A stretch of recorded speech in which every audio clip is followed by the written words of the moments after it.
organization.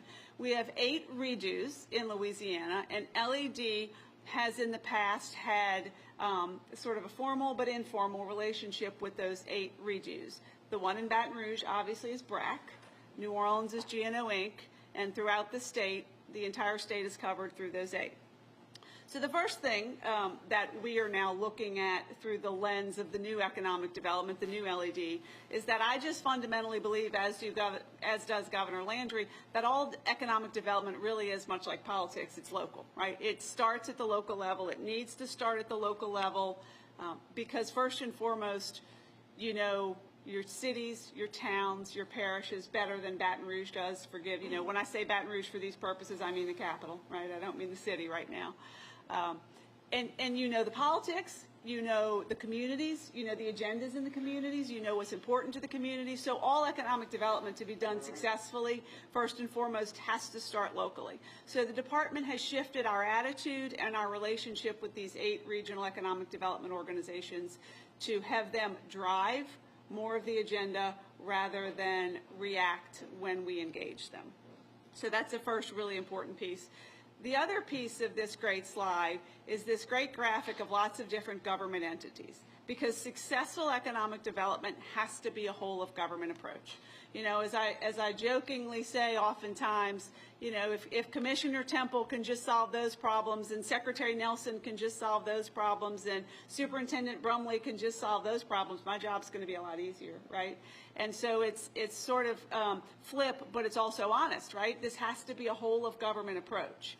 And one thing that this administration and our department has already undertaken is formalizing the way that we do that. Everything from our work with our federal delegation in Washington, to our local governments, to our cabinet agencies, to the legislature and beyond. There is a whole of government approach to our work at LED now. Hang on, just have to rebalance. And so if you accept that economic development is a whole of government approach, one also has to accept that the message of Louisiana, and I talk a lot about this now in my 7 months on the job, the message of the narrative of Louisiana has to be an all of Louisiana approach, right? That's not just a government approach. And in fact, the very people in this room have a tremendous opportunity and I would hope responsibility to participate with us in that work. You know, so historically, you know, I sort of describe it as the hand-wringing woe is me or woe is us mentality that many of us in Louisiana have accepted as our truth. And I would argue that it's not our truth, and that we are the loudest amplifiers of something that is in fact a misspoken narrative, right? So the old narrative is that Louisiana's economy is losing, we are not as successful as other states, and the new narrative that our department and hopefully many, many, many others and beyond is that we are positioning the Louisiana economy to win. And on this great slide behind me, you'd see this wonderful real-life example of a chart. Okay, and I'm going to just walk you through it, so forgive me. And it was the data on U.S. Bureau of Labor and Statistics. So it was the data on Louisiana jobs by sector since 2020, so post-COVID, right? We had a negative 8% in tourism and hospitality, a negative 4% in government. Those two categories are red. That's where we lost jobs. Every other sector I'm about to read to you had growth, some as high as 44%. And those were manufacturing, professional and business services, private education, healthcare services, science and technology, and heavy and civil engineering and construction. All of those sectors I just said had growth, some as high as 44%. The headline on the article about that data says, Louisiana still hasn't recovered the jobs lost during the pandemic. So when I talk about us changing the narrative, the fact is that in many, many, many respects, the facts are pretty good, right? They really are. And we as Louisianians don't always do ourselves many favors with telling the story that way. And so an entire focus of our department, among many, many other things, is changing that narrative. Because at the end of the day, you know, I got my start in politics a long time ago. but they're sort of, in campaigns 101, you define yourself before your opponent defines you for you, right? I feel like Louisiana has fallen into that conundrum, in that we continue to let our detractors, whoever those may be, right? They could be other states competing for business. They could be specific agendas. But at the end of the day, I believe that we continue to let others define us, and that we have to own our narrative, and we have to own responsibility for telling the story differently. And so while I challenge all of you in the room to help with that, truth be told, we at LED have to take a primary role in that. We have to change that narrative. And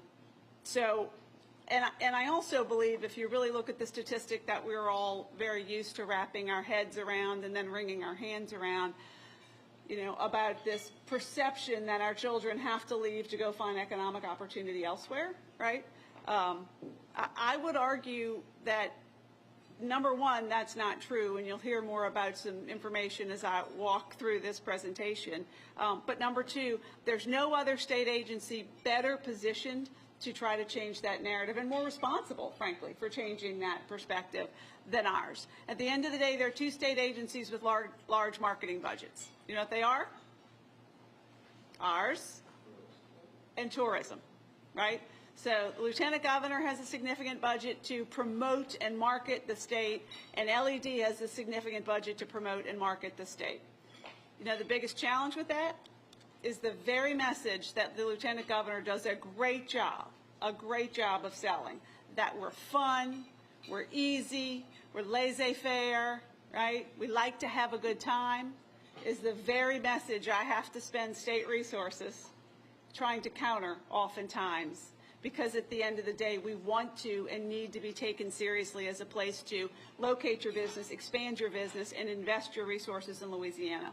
The great news is that the Lieutenant Governor and I have already begun conversations about, while we believe we'll never have the exact message, right? We have two very different audiences. If we align the messages, it's going to be far better for both of us. So let's talk a little bit about the actual details that have gone into some of our restructure work. So when Governor Landry appointed me, he appointed me under the expectation that, and it was really the primary driver for me being willing to and being excited about the role, but it was under the expectation that the outcomes Louisiana had seen in many respects were not acceptable, and that LED had a tremendous role in changing those outcomes. And so if we wanted to do things differently, then we had to do things differently. And that was going to involve blowing up some systems and changing some structures. So since before I even started, research was underway looking at other states and their best practices, the states that are, quote, besting us in economic development, right, the ones that have reputations for winning. So the Committee of 100 started doing research as to what those states were and what were the common threads that they had in their economic development efforts that perhaps Louisiana didn't have or should try to emulate, try to replicate, and try to combine into our efforts.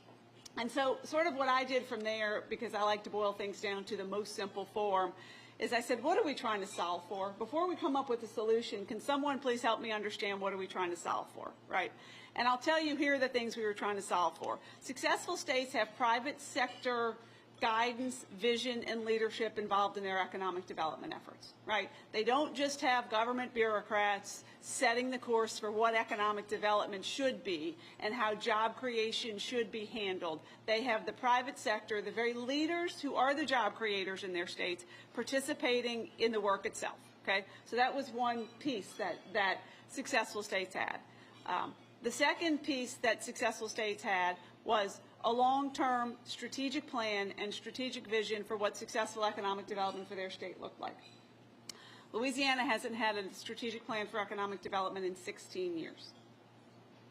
So, and it was great back then. It was done under the Moray years when Stephen Moray was Secretary of Economic Development under Governor Jindal.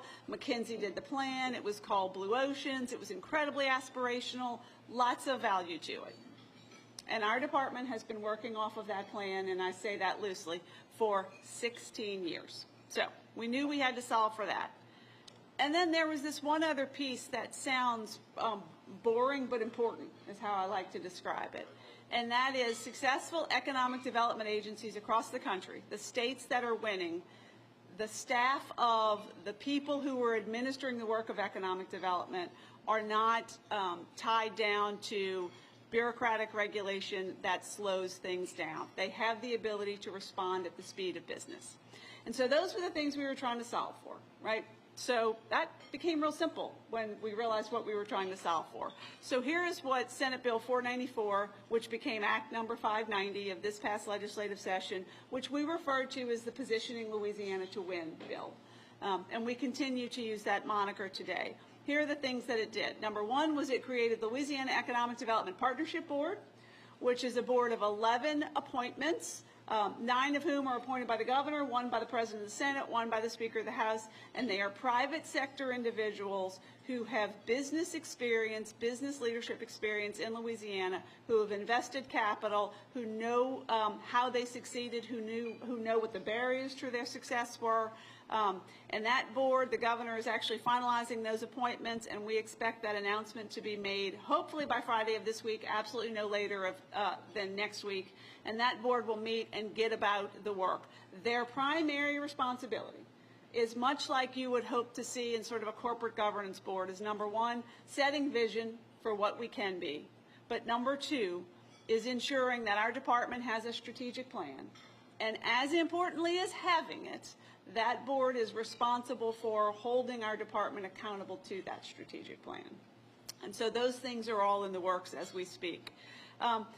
The next piece of the bill, again, sounds really inside baseball, but speaking about that, the government regulations and the responding at the speed of business.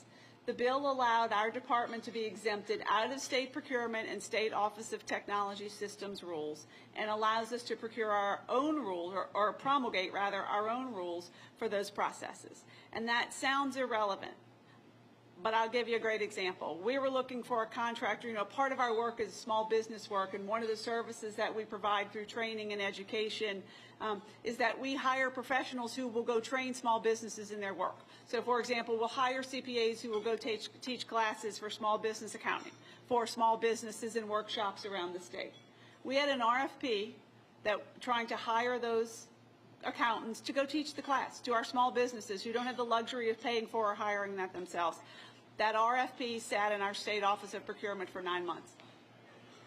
So the ability of us as a department to be able to respond at the speed of business is going to be an incredibly important tool to our work. Same with technology services. It sounds small, but being encumbered by the state's computer system actually slows us down, and it's problematic, and I won't dwell on it, but this bill gives us the flexibility to operate outside of that. So that were some of the things that the bill did. But before the bill was passed, on day one, when I went into our organization, we started an internal restructure. We knew we had to change the way the culture at the organization worked and how we were going to function. And so this is sort of the how. And this is a great graphic that you don't see right now.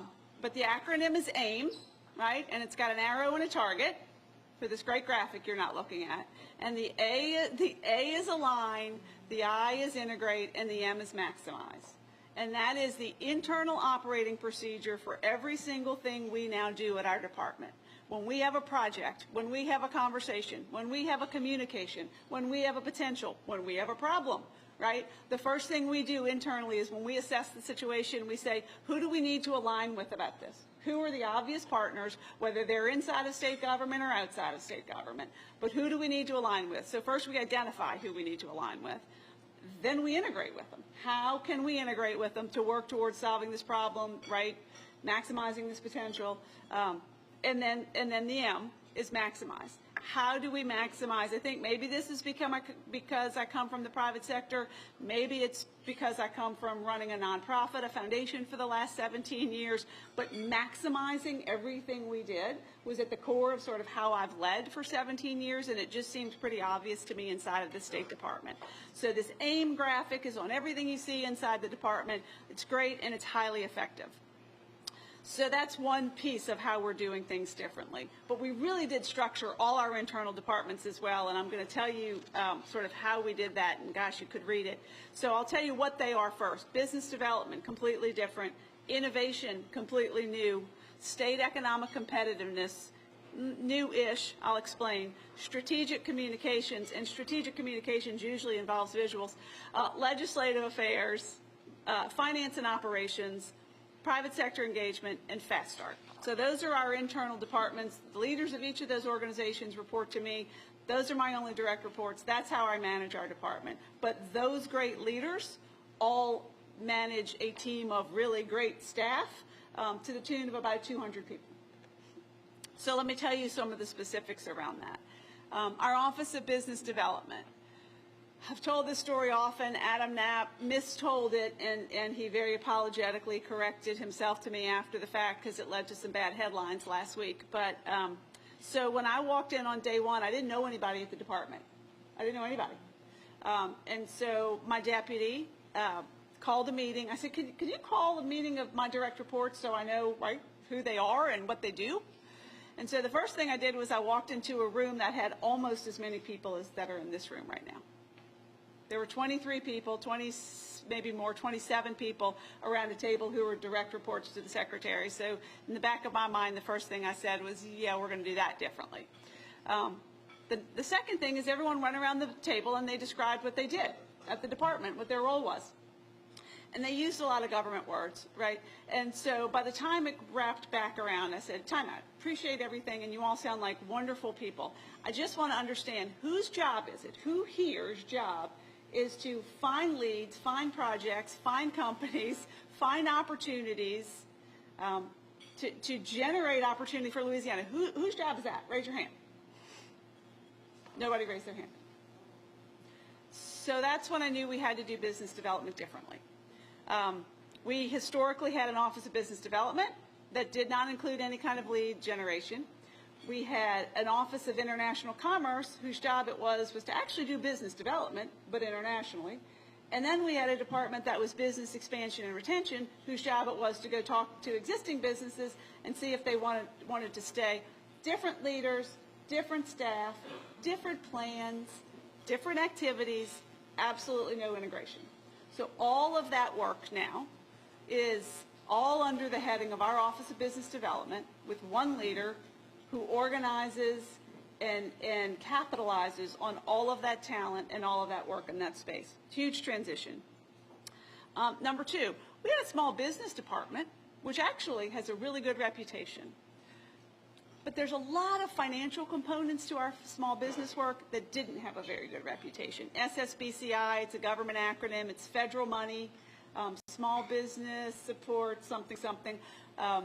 But what you need to know is it's a $113 million program that the federal government is passing through, right? The feds are saying, here's federal money to Louisiana for you to get capital out to your small businesses in Louisiana. And our SSBCI program was struggling. We had a horrible reputation. We weren't using any technology or innovation in that space. So we completely revamped that work, and we now have an innovation vertical. And it is under the name of innovation, because if Louisiana is going to be different, not just catch up, right? I'm not interested in just catching up. If we're going to be different, if we're going to leapfrog our competitors, if we're going to change the narrative, if we're going to change our results, it is going to have to be done based on innovation. So we have an entire innovation vertical now, and all our small business work fits under that. Partnerships and engagement. So true story, the governor appointed me at Washington Mardi Gras. Nobody except me and a couple other people knew he was going to do that. So I went to Washington Mardi Gras as a private citizen, and 24 hours in, I was named Secretary of Economic Development. I had no staff with me, so I just walked around and I met people. And so the amount of people, from the time the governor announced me on Thursday of Washington Mardi Gras to I left on Friday evening, the amount of people who came up to me and handed me their business cards and said, Susan, I'm so-and-so, I own such and such, I'd really like to talk to you about X, or I have a friend who lives in Texas, and he's interested in moving his business to Louisiana. And so I'm just taking these cards, and I'm throwing them in my purse, shaking hands, just shaking hands, and meeting all these wonderful people. So I get back to my hotel room, and I clean out my purse, and there's really no shy of 200 business cards. And I thought, what in the world am I going to do with this, right? First of all, how am I going to follow up? I barely remember anybody that I met because I met them all at once, right? But more importantly, they all had value to add. They all these were real offers. These weren't This wasn't lip service. I mean, these were specifics. And so the very first decision I made was that we were going to formalize a process to make sure we took advantage of the expertise, the energy, and the willingness of our private sector, and we were going to use them to engage in and inform our work. So the first person I hired from the outside was somebody, her name is Rachel Shields, but she was the 25-year chief of staff to GNO Inc. And Rachel's sole role inside of our department is to create formal structures to make sure we are using the private sector of this state, the existing business community of this state, to inform and amplify our work. It hadn't been done, huge progress, and reputationally what this has done for us already is incredibly significant. We unified our marketing and communications under one, this is, again, you hear me say a lot, we have to change the narrative. Well, we had one department responding to the press and telling stories, and we had one department marketing the state, and those messages rarely overlapped. We are fundamentally changing that. If you hear anything from me today, and I think you've probably already heard it 10 times, changing the narrative is the single most important thing that we are going to do as a department. So back in the Moray days, there was a department within LED called State Economic Competitiveness. And it had really gone away since then. And the whole intention of this work is to research and continually be looking for opportunities to make changes big and small. Some of them can be tweaks, some of them can be constitutional amendments, and everything in between. But to make changes to what we do and how we do it to make us more competitive. At the end of the day, if one of the things we're trying to do is position Louisiana to win, we have to know what's positioning us poorly and what we can change to better position us. So we have created, we've moved around some incredibly talented staff that were already at the department, and we hired a new leader, and we have a new state economic competitiveness department. And what they're working on right now, just to tell you how timely it is, many of you I'm sure have heard that there's a conversation about either a special session, but if not a special, definitely this next regular session. We're looking at our tax code, right? Secretary Nelson has done a very deep dive, and if you've ever heard him present, you know how deep, into our tax code, how we can change it. But one of the things he talks about all the time is our incentives, right? Well, it's not Secretary Nelson's job to talk to the legislature about the return on investment on those incentives. It's ours. And so what that department is focused on in the very short term is looking at every one of the business incentives that Louisiana has as it relates to economic development and develop meaningful ROIs so we know ourselves, much less can go testify to the legislature about which one, where's the return for our dollar as a state, and which ones are we going to cling to and argue for as economic developers, right? And which ones maybe aren't working as well as we thought they were. So that's what they're working on right now. Finance and operations, right? That sounds boring, and here's the only thing I'll tell you about that. What the overwhelming message that I got early on in this job was that our incentives work, the people who follow up once a business gets an incentive with our department, did not have a customer service focus. We had a reputation for being a gotcha agency that was behaving like regulators, and we are neither. We are a customer service organization, and we are selling. When we succeed, when companies succeed, we succeed, right? Our job is to make it easier for businesses to expand, for businesses to locate, for industry to succeed here, because when they succeed, we succeed. So everything about our operations and finance work has changed to a customer service focus. And then lastly, Fast Start. For those of you who don't know, Fast Start is an award-winning, we were one for a long time, we're down to number 2, workforce investment day 1 program where we use it as an incentive to attract companies here. It's a remarkable program, but we had been one for a long time. We fell to number 2, and there were some challenges happening inside of our Fast Start. So we're repositioning Fast Start, and the new leader there has one goal. Well, she actually has 2 goals. I like to keep things real simple. Number 1 is integrate Fast Start into LED because we work as 2 completely separate departments. It makes no sense. It's not productive. So that's the inside baseball too. Number 2 is make us number 1 again, right? We were doing really well when Fast Start was considered number 1. So Chelsea's job is to make us number 1 again. So I want to tell you, so that's a lot of the how, right? So now I want to talk a little bit about the what. And I always try to be careful about this because, you know, in my former life, I see the folks from Emergent here. I always said if I had a whole career to do over again, I would be like an organizational psychologist because I love that kind of stuff. I love structure. I love really digging into those pieces. And I have very high regard for effective strategic plans, which obviously I believe ours will be. But at the same time, I don't have the luxury of waiting until next January to tell me what we should be doing, right? So what I told our team early on is let's identify the things that we know, no matter what. The strategic plan is going to say you need to be working in this space. And we need to make sure we're still very much working in this space and identifying the opportunities in that space. So I'm going to tell you what I believe. If the slide was up, you would see what those three are. Number one, and if it could be bold and highlighted and the font be bigger than everything else and it could be the only thing we talk about, this would be it. And it's energy.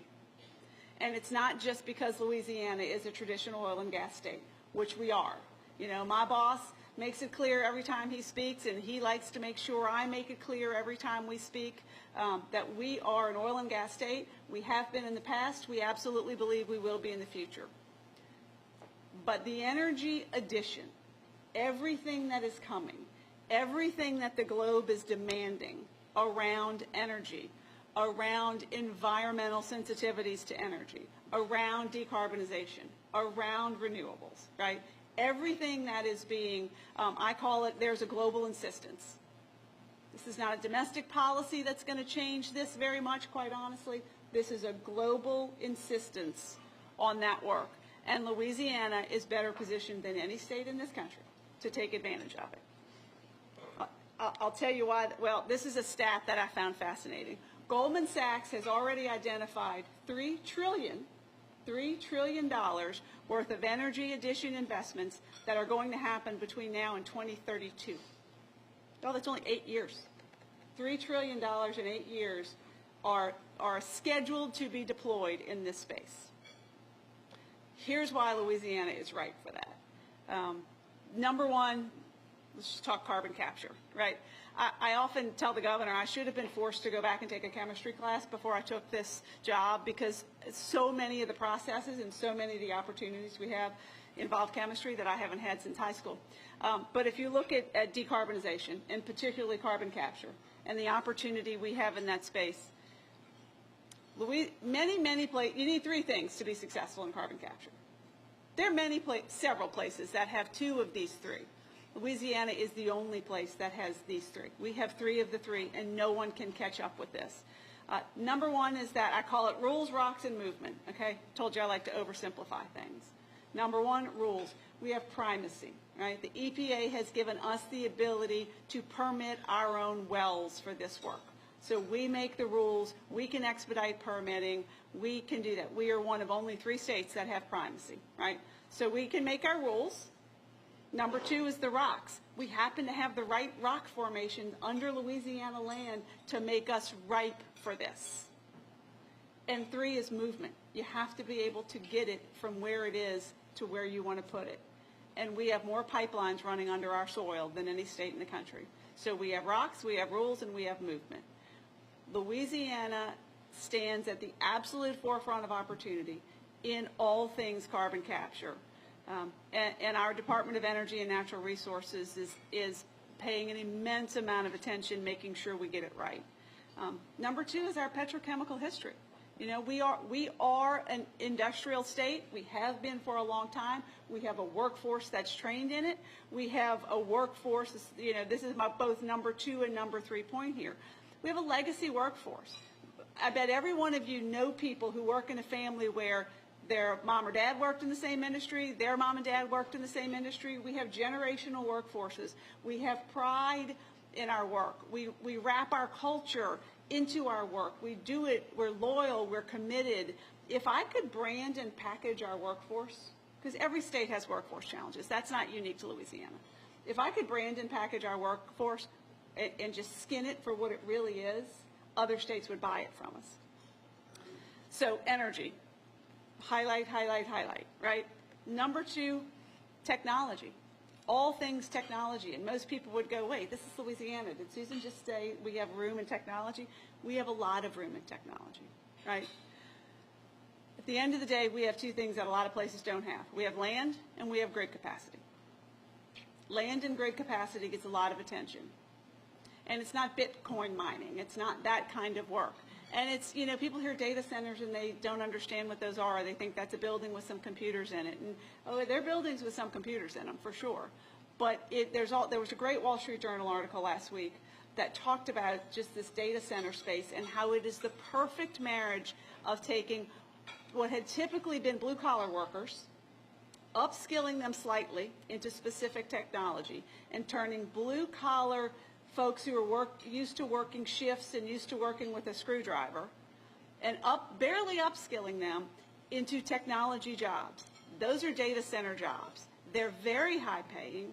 They're very important. They are in great demand. And the people who work in the space, I mean, there were sub-articles in this Wall Street Journal article about the workforce and how much they love the work. Louisiana has incredible opportunity in that space. And number three, I'm a pragmatist at heart. Louisiana has always had a play in all kinds of defense work, right? I mean, Higgins Boat, you know, we can go back a long way. But truth be told, we have the Speaker of the House. We have the Majority Leader of the House. We have a powerful delegation beyond that. And the federal government drives defense spending. Louisiana has the ability to create an entire defense strategy around whatever our federal delegations suggest we should do, and that's exactly what we plan on doing. We're, you know, referring back to that whole of government approach. I want our federal elected officials to help inform us as to what kinds of projects they think we are right for, what kinds of work they think we should be doing. So defense, you know, we're working on it now, and we know we will continue to work on it. I'm almost done. This is a great slide y'all are missing right now. It's got sort of this column. It's got looks a little bit like historic. It's got 5 columns, right? But it's called the pillars, and this is about building a new foundation. And so, you know, I refer back to the mission at the beginning. That's just sort of bland and plain about creating economic development, you know, opportunities for everybody in Louisiana. I'm not sure that that means anything to anybody. So what I said early on as the leadership team is that we were going to develop pillars around what our work really means, and how we're going to develop measurements around these things, these pillars, so we can actually measure our work and measure our impact on Louisiana. And so here are our 5 pillars that run through everything we do. Number 1, we're going to continue to position Louisiana to compete and win. Number 2, we are going to ensure that every Louisiana citizen has the opportunity for proud and ever-growing wages. Number 3, we're going to create thriving regions today that are well positioned for the future. Number 4, we are going to optimize Louisiana's legacy industries to lead in the future just as they have done in the past. And number 5, we're going to drive Louisiana's small business ecosystem toward growth, innovation, and global impact. Those are the pillars that are informing our work. That's the new foundation at LED. That is the common thread in everything that we do. How do we do without pictures? A few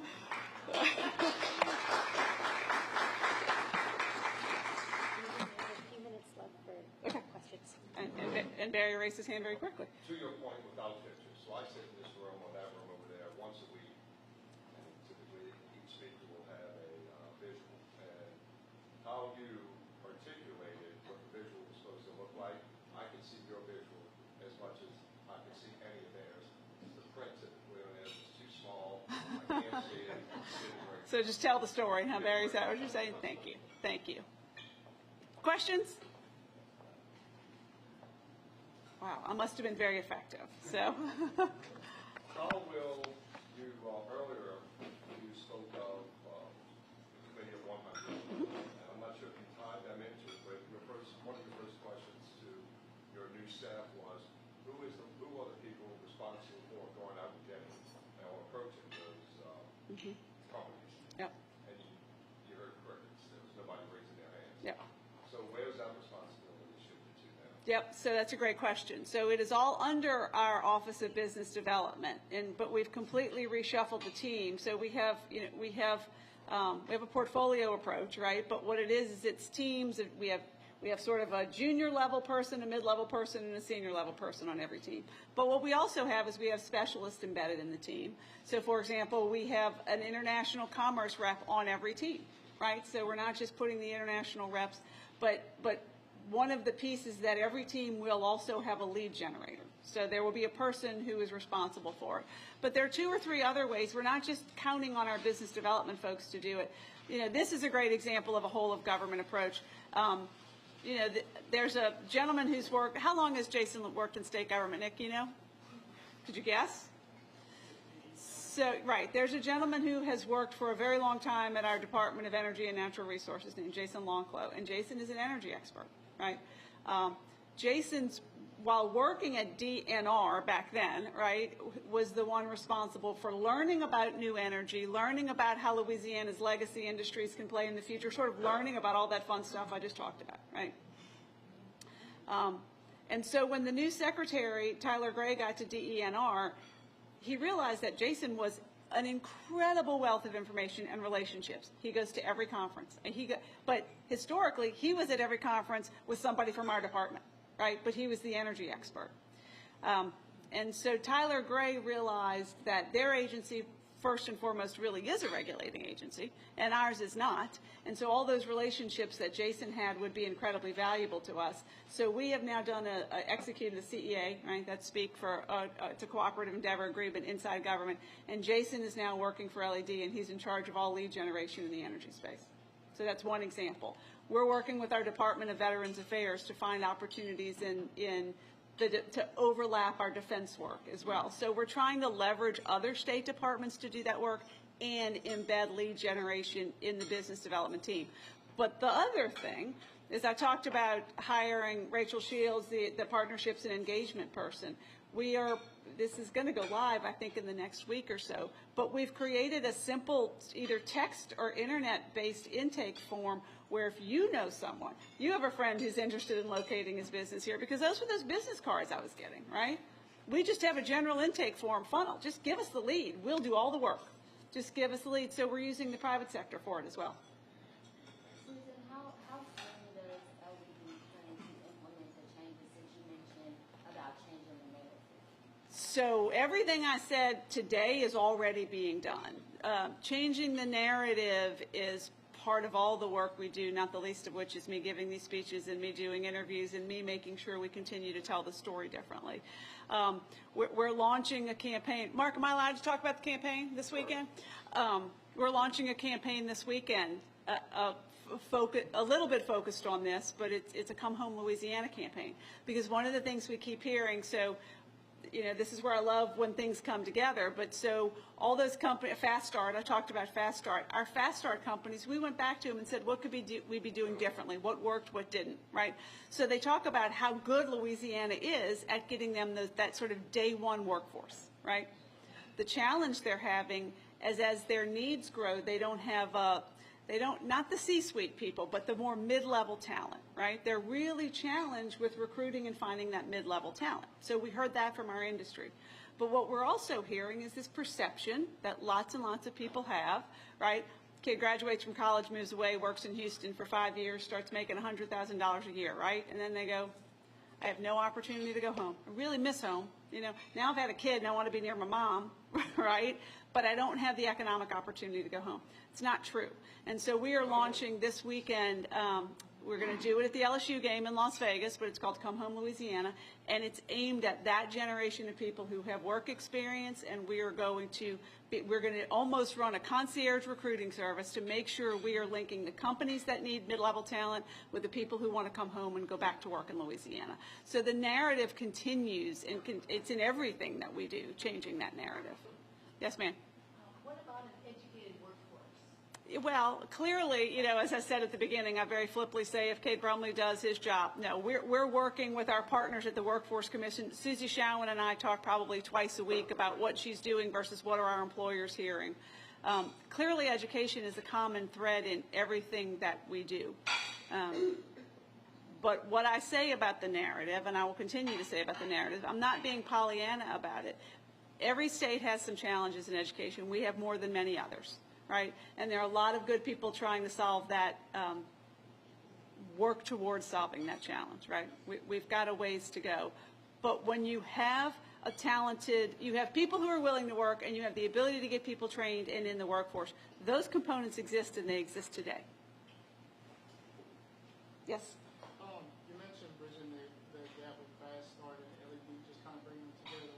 Does the new building that you guys are having renovated kind of do that? And what does it do for operation for the organizational role?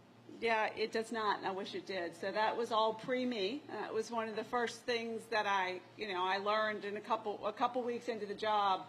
I saw this construction site happening, and we're in the building right next door. And I said, oh, what's that going to be? And someone said, oh, that's going to be Fast Start. And I was already struggling with, wait, Fast Start is a department of LED, but they don't sit with us. They don't come to our staff meetings. It was just an internal. So unfortunately, the plan was that building was for Fast Start. We are changing that up a little bit.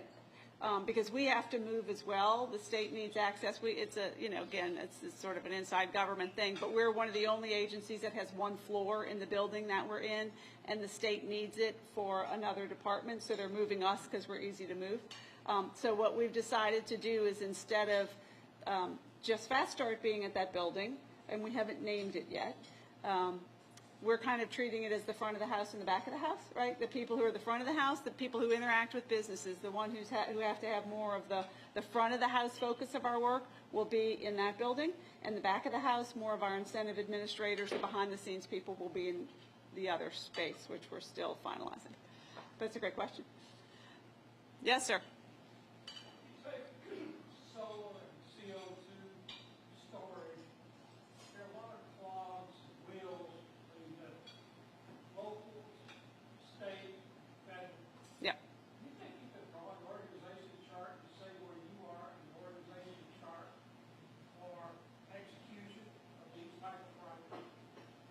For projects that are the carbon-based projects, where we fit in, I think I could probably say where we fit in. Right. No, that's what I was going to say. I could insert where I believe we fit in. I could not do the math of the other pieces and how they fit in. Sure, but and. That's a root cause problem when we can't draw an organization chart of where we need to execute these major trillion-dollar projects in the next 8 years. Yeah, and who the principals are and what it looks like. Until you can draw an organization chart, you can't execute. Yeah.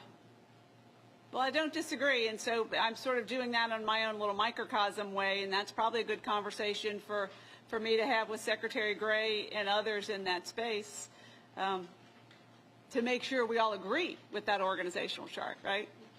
Including business. Right, the ones doing it. Thank you all very much. Appreciate the opportunity.